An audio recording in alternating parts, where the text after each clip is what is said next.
আসসালামু আলাইকুম।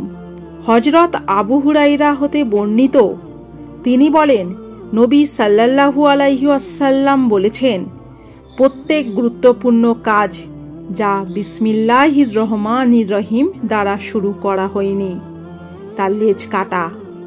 এই হাদিস প্রমাণ করে যে প্রত্যেক গুরুত্বপূর্ণ কাজ শুরু করার সময় আল্লাহর নাম নিয়ে বিসমিল্লাহির রহমানির রহিম বলে শুরু করতে হবে। তাহলে ওই কাজটিতে আল্লাহর রহমত ও বরকত হবে। আর তার নাম না নিয়ে যদি কোনো কাজ আরম্ভ করা হয়, তাহলে প্রিয় নবীর উক্ত ফরমান অনুসারে সেই কাজটি আল্লাহর বরকত ও বৃদ্ধি থেকে বঞ্চিত হয়ে লেজ কাটার মতো হবে। অন্য এক হাদিসে রাসূল সাল্লাল্লাহু আলাইহি ওয়াসাল্লাম বলেন যে বাক্যের শুরুতে আল্লাহর প্রশংসা থাকে না সেটা লেজ কাটা হয়।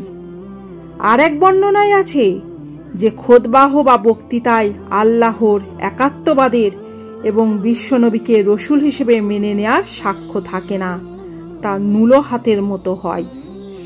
উক্ত হাদিস দুটিও প্রমাণ করে যে কোনো কথা বলার আগেই আল্লাহর গুণকীর্তন করতে হবে, তারপর কথা বা বক্তব্য শুরু করতে হবে।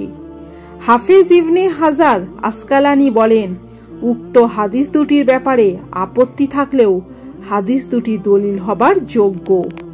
আব্দুল কাদের রাহাভির আরবাইনে অন্য এক বর্ণনায় আছে যে গুরুত্বপূর্ণ কাজ আল্লাহর প্রশংসা এবং আমার উপর দরুদ পাঠ ছাড়া আরম্ভ করা হয় তার লেজ কাটা এবং বরকত থেকে বঞ্চিত। এই শব্দ দ্বারা এই হাদিসটি আল্লামা সুবকি তাবাকা তুস্কা ফিরিয়াতিল কুবরাতে বর্ণনা করেছেন। কিন্তু আল্লামা নাসিরুদ্দিন আলবানী বলেন, নবীর উপর দরুদ পাঠ শব্দ সম্বলিত সুবকি বর্ণিত হাদিসটি জাল হাদিস।